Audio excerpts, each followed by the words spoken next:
நடிகர் திலகம் சிவாஜி கணேசனுக்கு நெருங்கிய நண்பர்கள் பலர் உண்டு. அவர்களில் முக்கியமானவர் எலிகன் பப்ளிசிட்டி உரிமையாளர் திரு மோகன். மோகனும் சிவாஜியும் 2 நாளைக்கு ஒரு முறையினம் சந்திக்காவிட்டால் இருவருக்கும் தூக்கம் வராது. சிவாஜி அடிக்கடி எலிகன் பப்ளிசிட்டி அலுவலகத்துக்கு சென்று மோகன் பப்ளிசிட்டி விளம்பரம் வரைந்து கொண்டிருக்கும் போது சிவாஜி அவரோடு மணிக்கணக்கில் பேசிக்கொண்டிருந்து விட்டு வருவார். அதேபோல் மோகனும் சிவாஜியை அவர் வீட்டில் இரவு பகல் என்று பாராது அடிக்கடி சென்று பார்த்து சிவாஜி அதிகமாக ஆங்கிலம் பார்க்கும் விருப்பம் உள்ளவர். இருவரும் ஒரே நாளில் 2-3 படங்கள் கூட சேர்ந்து பார்ப்பார்கள். அப்படிப்பட்ட மோகன் ஒரு நாள் சிவாஜியை பார்ப்பதற்காக சிவாஜி ஏவிஎம் ஸ்டுடியோவில் ஒரு படப்பிடிப்பில் கலந்து கொண்டிருந்தார். மோகன் ஏவிஎம் ஸ்டுடியோவுக்கு சென்றார். சென்றவர் நேராக அப்பிச்சி மையம் செட்டியாருடைய அலுவலகத்தை தாண்டி சிவாஜி நடிக்கும் இடத்திற்கு சென்றபோது சிவாஜியும் மோகனும் அங்கு மணிக்கணக்கில் பேசிக் கொண்டிருந்தார்கள். அப்பொழுது இதை பார்த்த ஏவிஎம் அவர்கள் தன் அலுவலக ஊழியரை அழைத்து சிவாஜியை மோகன் சந்தித்து விட்டு திரும்பும்போது என்னை பார்த்து விட்டு போகச் சொல்லுங்கள் என்று கூறினார். அவ்வாறு அந்த ஊழியரும் சென்று மோகனிடம் ஏவிஎம்மின் விருப்பத்தை தெரிவித்தார். மோகனுடைய சிவாஜியிடம் என்னங்க செட்டியார் என்னை பார்த்துவிட்டு போக சொல்லுகிறார் என்று கூறினார். சிவாஜியும் சரி மோகன், நீ பார்த்துவிட்டு தான் போயேன், என்னதான் சொல்கிறார் என்று பார்ப்போம் என்று சிவாஜி கூறினார். அதன்படியே மோகன் அங்கிருந்து புறப்பட்டு செல்லும்போது மையம் செட்டியாரின் அலுவலகத்திற்கு சென்று அவர் முன் அமர்ந்தார். அப்பொழுது மையப்ப செட்டியார் கூறியதாவது, மோகன், நீ சிவாஜியோடு நெருக்கமாக பழகுகிறாயே, அவரை வைத்து ஒரு படம் தயாரிக்க வேண்டியதானே என்று கூறினார். அப்பொழுது மோகன், போங்க நீங்கள், நான் என்னமோ சிறிதாக தொழில் செய்திருக்கிறேன், சிவாஜியை வைத்து படம் எடுக்கும் அளவிற்கு நான் பொருளாதார வசதிக்கு எங்கே போவேன் என்று கூட்டார். அப்பொழுது மையம் செட்டியார் அவர்கள், மோகன், நீ பணப்பிரச்சனைக்காக தடுக்காதே, நீ படம் தயாரி, எவ்வளோ படம் வேண்டாலும் நான் உதவுகிறேன் என்று கூறினார். அதை கேட்டு வந்து மோகன் சிவாஜியிடம் கூறினார். சிவாஜியும் உடனே மோகனை, சரி மோகன், நீயும் என்னை வைத்து ஒரு படம் தயாரி, அந்த படத்தை நான் நடித்துக் கொடுக்கிறேன் என்று கூறினார். அப்போது சிவாஜியிடம் எம்ஆர் சந்தானம் உதவி கேட்டுக்கொண்டிருந்தார். ஆகவே சிவாஜி மோகனிடம், நீயும் எம்ஆர் சந்தானம் சேர்ந்து அண்ணன் தங்கை பாசத்தை காட்டும் படமாக என்று நன்றாக இருக்கும் என்று கூறினார். அப்பொழுது கொட்டாரக்கரா எனும் கேரள எழுத்தாளர்களுடைய பாசமலர் படம் கதை இவர்களுக்கு கிடைத்தது. அந்த கதையை படமாக்கலாம் என்று சிவாஜி கூற மற்ற எல்லோரும் அதற்கு எதிர்ப்பு தெரிவித்தார்கள். காரணம், அந்த படத்தில் அண்ணன் இறந்தவுடன் தங்கையும் இறந்து விடுவதாக கதை இருந்தது. என்னங்க, கணவன் இருந்தால் மனைவி இறப்பார்கள், அண்ணன் இறந்து தங்கை இறப்பாளா என்று பலரும் சந்தேகங்கள் எழுப்பினார்கள். அப்பொழுது சிவாஜி, ஏன் இப்படி நடக்கக்கூடாது என்று கூறி சமாதானப்படுத்தினார். அப்போது பத்திரிகையில் செய்தி வந்தது.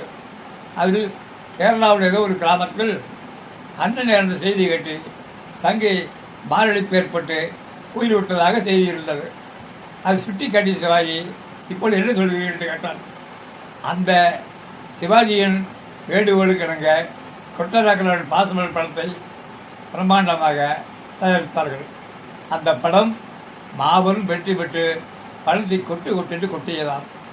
உடனே மோகன் அந்த பழத்தை அப்படியே அள்ளிக்கொண்டு போய் ஏவிஎம் அவர்கள் அலுவலகத்துக்கு சென்று அவர் டேபிளில் அத்தனை பணத்தையும் வைத்தாராம். ஏவிஎம் அதை பார்த்துவிட்டு சிறிது நேரம் கழித்து மோகனுக்கு எவ்வளவு வேண்டும் என்று கேட்டார். மோகன் உடனே, எனக்கு ஒரு 1000 ரூபாய் கொடுங்கள் போதுகின்றாராம். ஆனால் ஏவிஎம் அவர்கள் மோகனுக்கு 10 லட்சம் ரூபாய் கொடுத்தாராம். அதை கடைசி வரையில் மோகன் சிவாஜி நட்பினால்தான் எனக்கு இந்த தொகை கிடைத்தது, ஆக என் வாழ்நாள் என்று மறக்க முடியாத நண்பர் சிவாஜி என்று கூறி சந்தோஷப்பட்டுக் கொண்டார். இது முக்கியமான செய்தி. சிவாஜி கணேசன் அவர்கள் 1953, 54களில் நடித்த படங்களில் திரும்பிப்பார் என்ற படத்தில் முற்றிலும் புதிய வில்லன் வேடத்திலும், இல்லஜோதி படத்தில் கண்ணதாசனால் எழுதப்பட்ட அனார்கலி என்ற ஓரங்க நாடகமும் அக்காலத்தில் சிறப்பாக திகழ்ந்தன. இந்த 2 படங்களையும் தயாரித்தவர் திருச்செங்கோட்டைச் சேர்ந்த மாடர்ன் தியேட்டர்ஸ் டி.ஆர். சுந்தரம் அவர்கள். டி.ஆர். சுந்தரம் அவர்கள் லண்டனிலே மேல் படிப்பு படித்துவிட்டு திரும்பும்போது உடன் படித்த ஒரு வெள்ளைக்கார பெண்மணியை மணந்து கொண்டவர். அவர் திருச்செங்கோட்டில் பிறந்தவர். சேலம் வந்து சேலத்தில் ஏற்காடு செல்லும் வழியில் சேருவிராயன் மலையில் மாடர்ன் தியேட்டர்ஸ் என்ற ஸ்டுடியோவை நிறுவி சுமார் 50-60 படங்களை அக்காலத்தில் தயாரித்தவர். அக்காலத்தில் நடிகர்களான பி.யு. சின்னப்பா, டி.ஆர். மகாலிங்கம், எம்.ஜி.ஆர்., சிவாஜி கணேசன் போன்றெல்லாம் அவர் வழக்கு சிறப்பாக நடித்து பெயர் பெற்றிருந்தார்கள். டி.ஆர். சுந்தரம் அவர்களும் ரொம்ப கண்டிப்பான பேர்வழி. யாராக இருந்தாலும் அவர் சொல்லுக்கு கட்டுப்பட்டவராக இருக்க வேண்டும். அவர் ஸ்டுடியோவில் ஷூட்டிங் நடக்கும்போது அவருக்கு ஒரு நாற்காலியும், கதாநாயகன் நடிப்பவருக்கு நாற்காலியை மட்டும் போட்டு இருப்பார். வேறு யார் வந்தாலும் உட்கார முடியாது. அந்த கண்டிஷனில் தான் அவர் ஸ்டுடியோவில் எல்லாருக்கும் ஒரு பயமுறுத்தலாக இருந்தார். அப்படி மாடர்ன் தியேட்டர்ஸில் சிவாஜி நடிக்கும்போது அவரை பார்க்க அவருடைய ஆருயிர் நண்பரான எலிகண்ட் பப்ளிசிட்டி திரு மோகன் அவர்கள் ஒரு முறை சேலம் சென்றவர் மாடர்ன் தியேட்டர்ஸுக்கு சென்று சிவாஜியை பார்க்க சென்றார். அப்பொழுது சிவாஜி கணேசன் நடித்து கொண்டிருந்தார்.